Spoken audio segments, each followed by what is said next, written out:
out there. This video is giving me serious trouble. I have rendered it twice and uploaded it twice.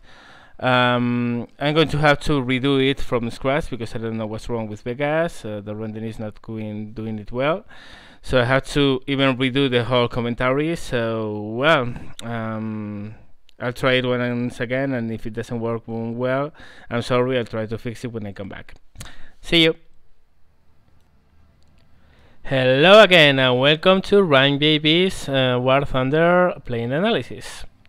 In this second video you are seeing today, we are taking a look at the Ju87D, which is a level 5 German divebomber, which is sitting in the Junkers lines, of course, at level 5, the D3 and the D5. They are both mostly the same. The only difference is that as you can see, the platform of the wing, the D5 has a slightly longer wingspan, so it's a little bit better in turning, but not big difference other than that.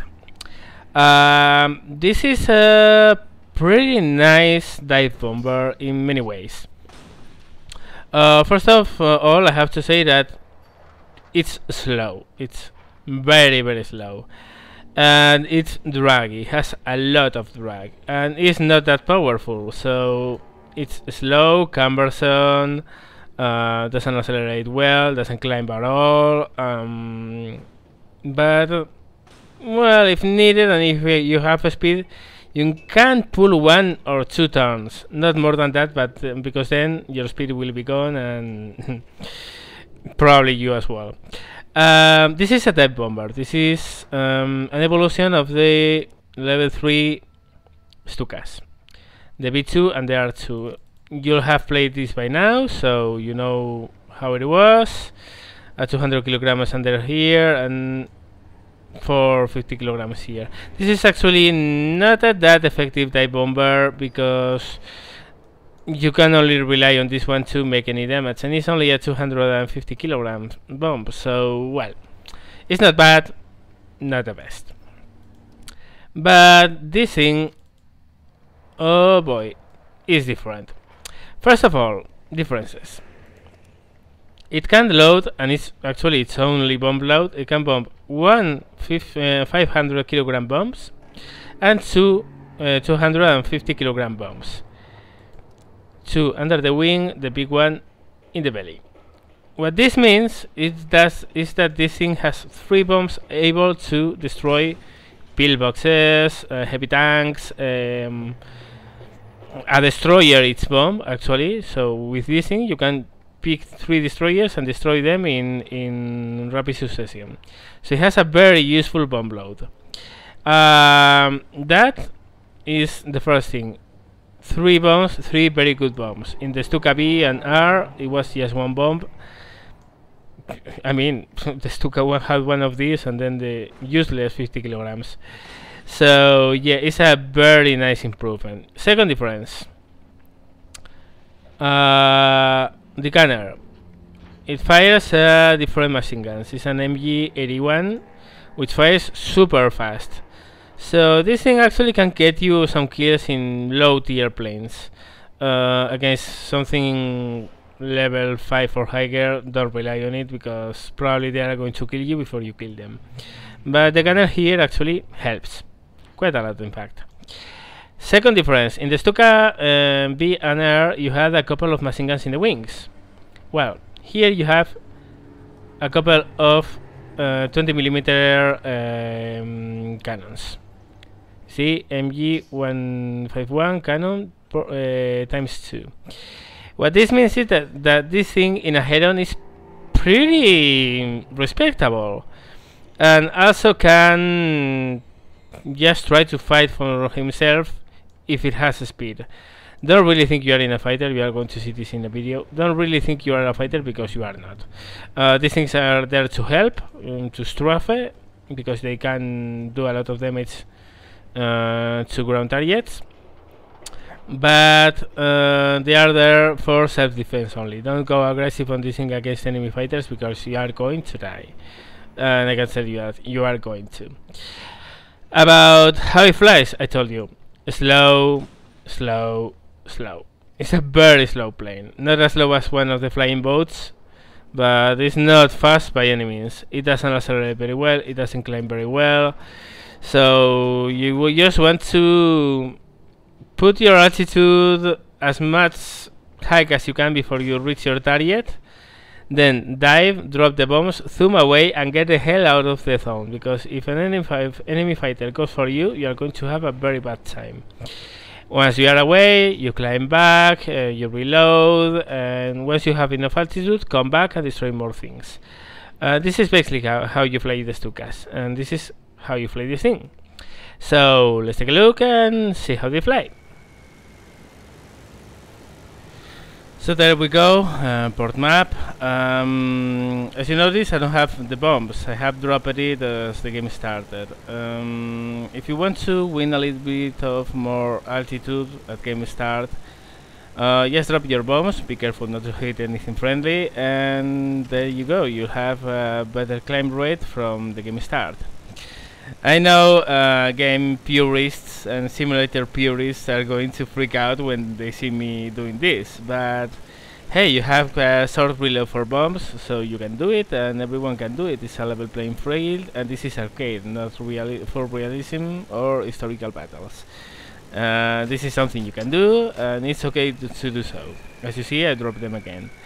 That's a load of 1,000 kilogram bombs, which means I'm going to climb a lot better without them, and I'll have them up in time again to do my bobbing pass. So hey, why not?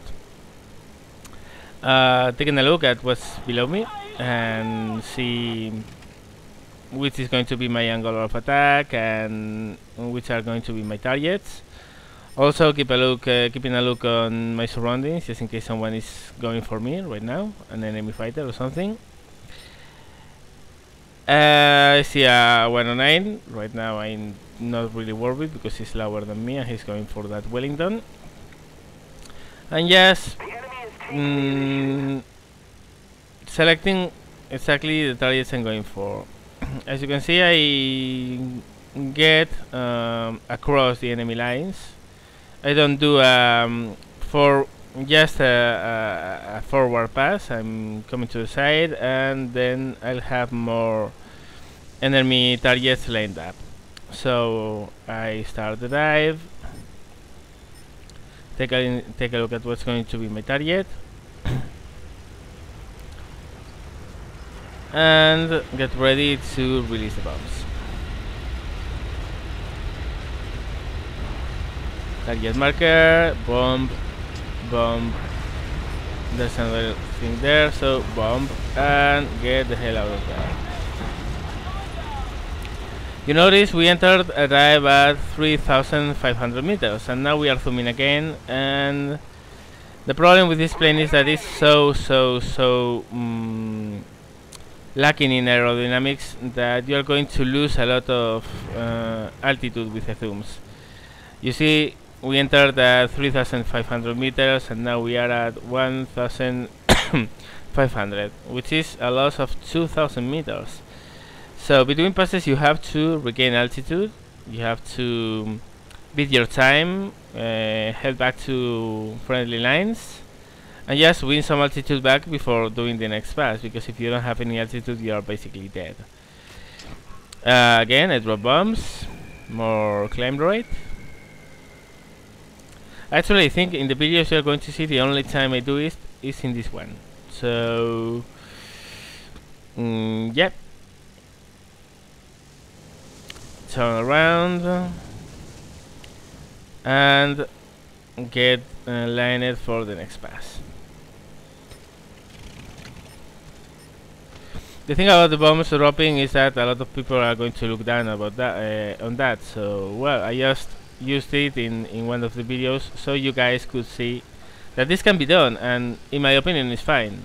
It's mostly something every bomber can do, and bombers are actually pretty challenging right now in arcade anyway, so I think it's fine. There you go, there's a medium tank there. and another medium tank there. So these are going to be my two first targets for my bombs. Drop one, drop the second. I see an enemy torpedo bomber, so why not putting some cells on him and blaze away. Climbing a bit, check what's behind just in case, because my rear gunner was shooting, but nothing is trailing us, so break away towards those lines and build altitude again. You see, we are coming out of the zoom at 1000 meters. We lost 1000 meters again, so keep that in mind. I mean, you have to plan the way you are coming out, because when you come out you are going to be slow and not that high. You lose a lot of altitude and enemies can get you, so plan accordingly. As you see, I have come clear a couple of times. There's a pea shooter coming there, but it's not a big deal. I just level out, and the Stuka is slow, but the pea shooter is even slower, so no big worries. Take some pot shots from long distance just to scare him off. Got one hit, and he's going to break away because he's seeing he can't really get me. So away he goes, and back to climbing. Drop the bombs, better climb rate, and just taking a look around and see what's around.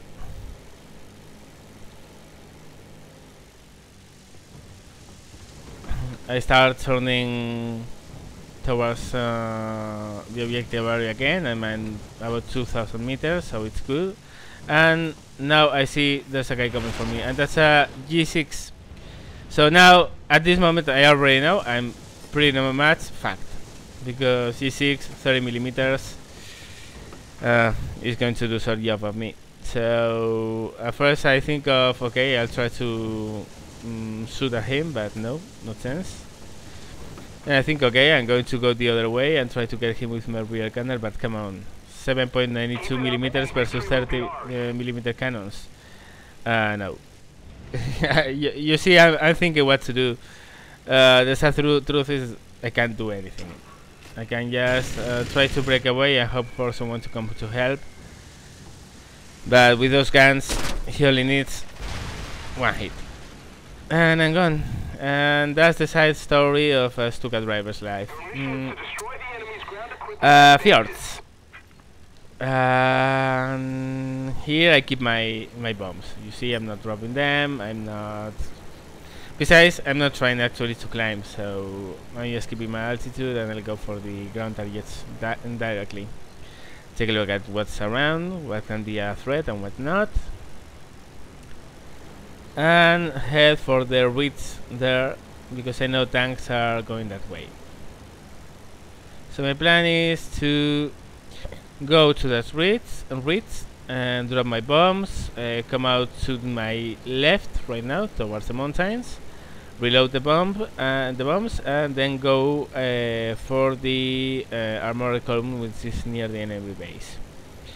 Always play in advance what's your battle plan and what's going to be your escape route, and pretty much everything you have to do aboard the bomber, because if you don't think about that, you're going to die, and die quickly. There I have a medium tank. I can see the enemy column is farther. There are more vehicles, so I can drop the bombs in sequence. Put the nose down, start the dive, and remember, moving targets when bombing there, and then lead them a bit. You want to drop the bomb in the path they are going to be moving towards. So, leading a bit. I have the column there, bomb, and get away. Take a look. Just 3 kills, not a lot, but, well, it's enough for a good start. So now I'm reloading, I'm climbing, and I take a look at the enemy column. I'm very near the enemy base and the enemy spawn, and I don't want to be around here a lot. So what I'm going to do is to head directly for them and to start the dive even before I'm reloaded. Why? Because if I reload during the dive, I still can drop the bombs. So I just take a look at the timer. I notice 5 seconds. Okay, if I put a dive now, I'll have the bombs for the drop moment. So medium tank, leading a bit. A bomb there, another there, another there, and get the hell out of there. Anti-air hit, and here you'll see what I told you before, and you're going to be a good instance. First, I have I-16 behind me. He's coming for me, but I scared him off. Light machine guns in gunner positions are enough to scare a level 2 guy, but not bigger than that. So now I'm feeling pretty much confident I'm going to get away with it, and I see this lower guy, and I say, okay, I have 20 millimeters, let's kill him. But believe me, that's not a good idea. I get some hits, but I don't get the kill, and now I'm basically dead. Because I lost my altitude, I lost my speed, I try to get away, but it's not going to be an easy task. Also, I'm getting shot at by enemy anti-air artillery. This guy is coming for me with a passion. Get some hits on him. Remember to give the gunner time to cool down the gun. If you jam your machine gun, you are going to have to reload, and it takes a lot of time. Here comes a hurricane. I fended off the key 10 attack, but this guy is going to press on the attack and kill me. And that's what you pay for if you try to use your Stuka as a fighter. Yes, it has 20mm guns, but it's not, repeat, not a fighter. And if you feel like using it like one, well, you're going to die. It's as simple as that. You have the chance to shoot enemies that happen to be at your front, but don't ever try to get them like turning or using your plane as a fighter, because it simply is not one. So well, port map, this time from the other side, and I'm coming to a point where I can do my dive across the front, not going through it. First of all, because if I go through it, I'm going to zoom away, pointing at the enemy spawn, and that's not good. And second of all, because if you come across, you have more potential targets to drop bombs at.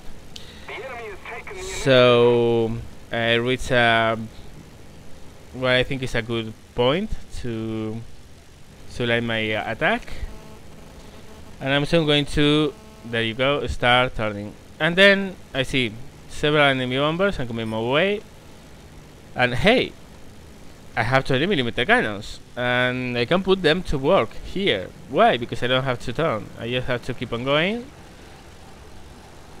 and fire away when they come into guns range. So Ju87D, lucky shot, very lucky shot, probably cockpit hit. And there I go. I have the perfect position already to start my dive.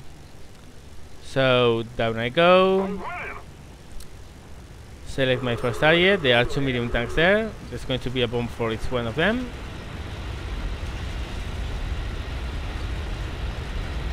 Put the target on the target indicator on the targets and drop the bombs. Get away. And zoom away. So you can see I'm zooming slightly away from the enemy spawn, which is more or less what I wanted to have. I don't want to be pointing their way when I'm climbing back. And again, notice we entered the dive at 3,000 meters and we are coming out at 1,400 or something like that. So time to climb again. You are going to be doing that a lot between passes, because the moment you run out of altitude is the moment you are just ready to be taken. Bombs are almost back. There I have them. So I come in for another pass. I see a hurricane there. I'm trying to give him a bad shot. There you go. and he's now worried by the two fighters below me. So time to line my attack. Minion tank there. There's another in the runway. I see it. So remember, it's moving lead a bit. One bomb there. One bomb there, and one bomb there. I'm pointing the wrong way now, so instead of zooming, I loop. Which means I'm not going to get a lot of altitude back. And I get someone on my back. But it's a float plane, so no big deal. I'm taking a look at scores and... excuse me. Climb back a bit. But I see that float plane is coming in from the destroyer, so I go down on him. Select the IL-2, get some hits on him, and zoom away. Kingfisher can get some hits. And you see, this thing can actually deal damage with the forward machine guns, cannons, but now I'm slow and low. So again, the same mistake, don't use it as a fighter, because now I'm in a very tight situation. Oh well, I'm already in it, I'm not getting easily away from that, so let's give it all. Let's try to get anything we have in front. For instance, that guy. Get some Hoagie, good hits and kill. This one, MC202. No, I'm not getting this guy for sure. Can kill. He's past my guns. And now I have a legion of guys behind me. So this is going to be a very fast end. I try to avoid, I try to turn and climb a bit to come down again. Just to shake them off, but this thing is just too unmaneuverable and too slow. I'm dead. So don't use as a fighter because you're going to die, basically. And here we are, back in hangar. As you can see, the thing flies not really well, but packs a punch. Really can deal a lot of damage. Also, if you notice, well, both are basically the same. If you notice, this one has a 331 repair cost, which is very cheap. This one 1,300, which is pretty cheap for a tier for a level 5. This is better. This is better. The D9 has only the machine guns. This has 20mm, so you want to go with this one. Other than that, well, they fly the same way. They have the same bomb load. This one turns a little worse, but other than that, they are very similar in what regards to bombs and all that kind of stuff. And yeah, that's pretty much it. As you can see, well, you can do quite a lot of damage to the enemy with this thing. It's very vulnerable. This is a given. It's very vulnerable. So just try to get in, drop the bombs, and get out.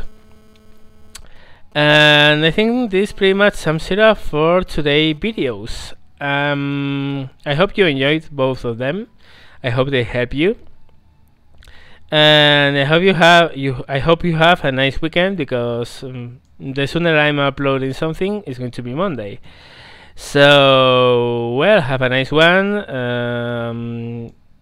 Hope to see you next week in the school lessons. And until then, give me the thumbs up if you liked it. Any comment is welcome. And if you haven't yet and you want to see more of this, feel free to subscribe. So, well, thank you very much for watching, and bye bye and laters.